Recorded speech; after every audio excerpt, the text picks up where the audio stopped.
जगन नहीं, जगन्नाथ प्रसाद। इस जगन और गगन के नाथ ने हमें प्रसाद बनाकर इस दुनिया में भेजा है, दुनिया वालों की सेवा करने के लिए। टूटे किसी का दिल तो तड़पते हैं हम गरीब, सारे जहां का दर्द हमारे जिगर में।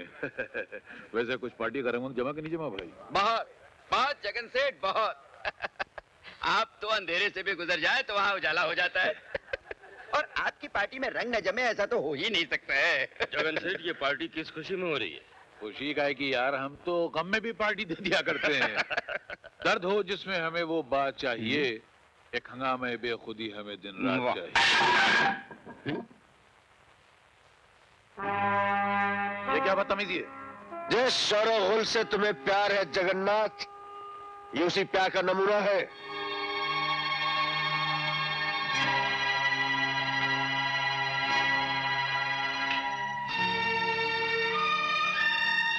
इन गरीबों के जख्म नजर आ रहे हैं तुम्हें? ये लकड़ी इन्हीं के जले हुए मकानों की है, जिन्हें तूने अपनी सियासत की दुनिया में उजाला करने के लिए जला डाला। मैंने? आदमखोर खूनी दरिंदे, भला बनने की कोशिश मत कर। चलो खुशी हुई, जिंदगी में पहली बार किसी ने जगन सेठ के गिरेबान पे हाथ डालने की कोशिश तो की, उसके सामने ऊंचा बोलने की हिम्मत तो की। मैं ऊंचा बोल ही नहीं रहा, बल्कि तुझे इतनी ऊंचाई पे लटका दूंगा कि तू दोबारा अपने मनहूस कदम इस दुनिया में न रख सके। चल मेरे साथ। आप लोग पार्टी जारी रखिए, हम अभी आते हैं। सरकार, आपकी जेब के तराजू में नोटों के ढेर लगा दूंगा। बस 1 घंटे के अंदर अंदर जगन सेठ जेल के बाहर होने चाहिए। इस 1 घंटे की कीमत मुंह मांगे होगी। ठीक है, हम अभी तुम्हारा काम किए देते हैं। धन्यवाद।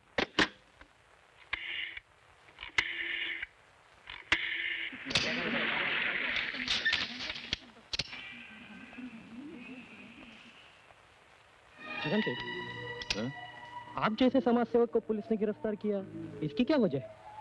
पुलिस ने नहीं, एक सर फिर इंस्पेक्टर ने, जो नाम वालों के नाम पर कीचड़ उछालकर रातों रात अपना नाम ऊंचा करना चाहता है। क्या आप ऐसे पुलिस वालों के लिए कोई पैगाम देना चाहेंगे? हाँ, अगर ये पुलिस वाले हम जैसे देशभक्तों और शरीफों को परेशान कर सकते हैं, तो आम जनता को तो जीना ही मुश्किल कर देते होंगे। ये जरूर लिखिएगा।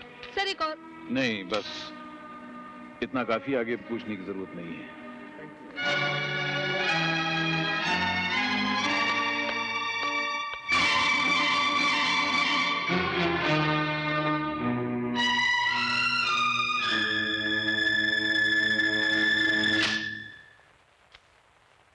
सर, बड़ी मुश्किल से मैं जगन को गिरफ्तार करके लाया था, और आपने इतनी आसानी से उसे जाने दिया।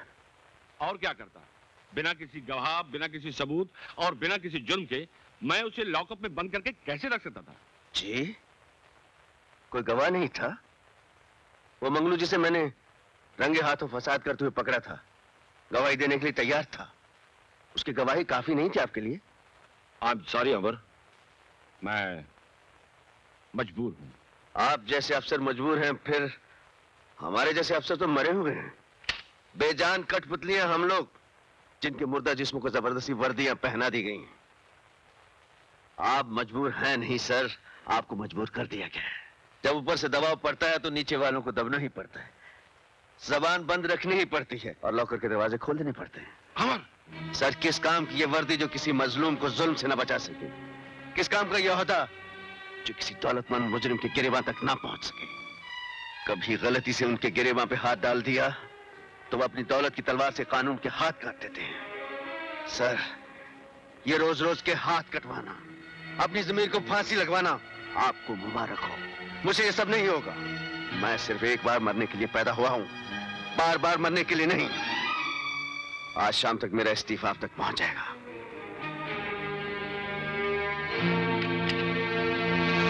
चलिए जगन भाई, आपका काम तो हो गया।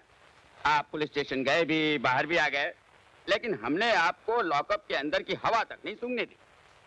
अब जरा मेरी जेब के पोलिंग बूथ में आपका वोट पड़ जाए तो जिंदगी के इलेक्शन का मजा आ जाए। थैंक यू, शुक्रिया, धन्यवाद। जगन भाई, आप इतने खामोश क्यों हैं? चंपकलाल जी, मैं शायद पिछले जन्म में सांप था। सांप जिस तरह अपने दुम पर पैर रखने वाले को डस न ले, उससे चैन नहीं आता है, उसी तरह मैं जब तक अपने दुश्मन को तड़पा तड़पा कर घिनौनी मौत न मारूं, मेरे मन में बदले का जहर उबलता रहता है। मैं उस हरामजादे अमर को जिंदा नहीं छोड़ूंगा। शांति शांति, भूल कर भी जल्दबाजी में कदम मत उठाना जगन भाई। मैं बड़ी मुश्किल से ऊपर वालों को मना कराया हूँ। नहीं चंपकलाल जी, उसने भरी महफिल में मेरी बेइज्जती की और बेइज्जती पर तो मैंने अपने सगे बाप को मार डाला था। वो साला की देगची का मसाला है। शांति शांति जगन बाबू, थोड़ी देर के लिए अपने दिमाग के जहर को ठंडा रखिए प्लीज। जब लोग इस केस को भूल जाएं, आप डटकर बदला लीजिए, मैं हूं।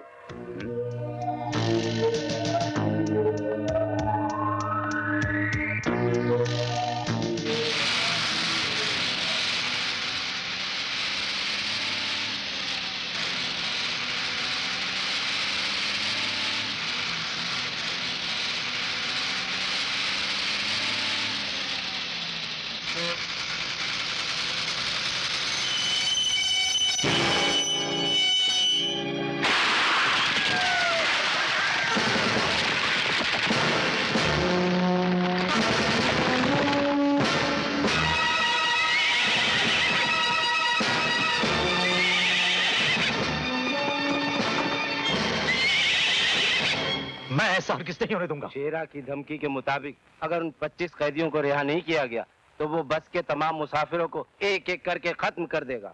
अगर हमने उन कैदियों को आजाद कर दिया तो वो खतरनाक मुजरिम न जाने कितने मासूमों के खून से जमीन को रंग देंगे। हमें उनसे मिलने क्यों नहीं देते? प्लीज हमें जाने दीजिए। हमें जाने दीजिए। सुनिए, मैं आप लोगों के जज्बात को समझता हूं और ये भी जानता हूं कि ऐसे मौके पर आप तो क्या, दुनिया का कोई इंसान खामोश नहीं बैठ सकता। लेकिन आपने उन डाकुओं को पकड़ने के लिए अभी तक किया क्या है? आप लोगों के रिश्तेदारों को बचाने के लिए हम कोई कसर बाकी नहीं छोड़ेंगे। लेकिन हम आपकी झूठी तसल्लियों से चुप बैठने वाले नहीं हैं। चिल्लाने और शोर मचाने से कुछ नहीं होगा। मेरी आप सबसे दरख्वास्त है कि आप सब मिलकर हमारा साथ दीजिए। मैं वादा करता हूं कि बहुत जल्द बस के मुसाफिरों को सही सलामत अपने अपने घर पहुंचा दिया जाएगा। शेरा ने ये ऐलान किया है कि अगर उसके 25 साथियों को रिहा न किया गया तो वो एक एक करके अगवा किए हुए सारे लोगों के टुकड़े टुकड़े करवा देगा। भाई वाह, क्या धमकी है। सरकार को हिलाने का काम जो बड़े बड़े अपोजिशन लीडर नहीं कर सके, शेरा ने कर दिखाया। ये प्लान अकेले शेरा का नहीं था, इस नाचीज का भी था। ओह, दिमाग की ताकत हमारी थी, बाजू की ताकत शेरा की थी। जी जी, वो तो है। हुजूर की अक्ल के कदमों पर तो बड़े बड़े पहाड़ तक सर झुकाते हैं। अब देखिएगा ये सरकार कागज की कश्ती की तरह कैसे डगमगा जाती है।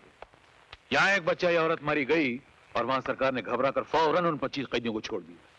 पर जगन से आप उन 25 कैदियों का करेंगे क्या? हंगामे, दंगे, फसाद, उन कैदियों को देश के कोने कोने में भेजेंगे, फिर धर्म के नाम पर, मजहब के नाम पर, सियासत के नाम पर इतने हंगामे कराएंगे कि ये सरकार हिल कर रह जाएगी। जगन सेठ, आप इतने बड़े हंगामे तो मत करवाइए। कहीं ऐसा ना हो कि बलवे की आग हमारे दामन तक पहुंच जाए। आग हमारे दामन तक न पहुंचे इसीलिए तो आपको रखा है। हम आग लगाते जाएंगे, आप बुझाते जाइएगा। हाँ?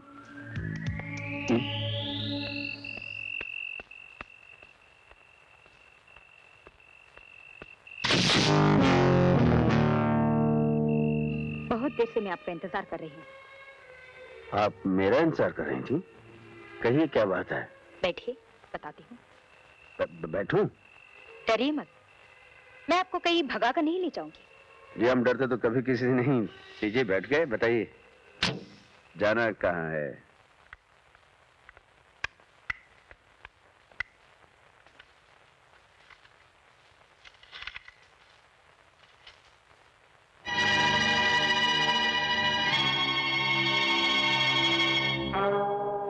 साहब, अमर, तुमने इस इलाके से डाकू शेरा के कदम उखाड़कर अपनी बहादुरी का सबूत दिया है।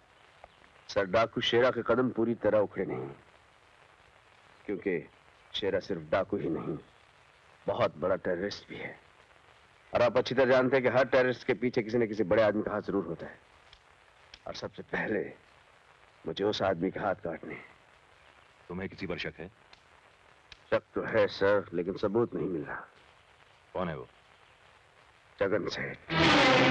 जगन सेठ बहुत बड़ा दौलतमंद है ना, इसलिए उसने दौलत की चादर के नीचे अपने गुनाहों को दफन कर रखा है। मुझे उम्मीद है कि एक ना एक दिन तुम उसके खिलाफ सबूत जरूर ढूंढ निकालोगे। I need your good wishes sir. All the best. Thank you sir. उसे कुचल के रख दो।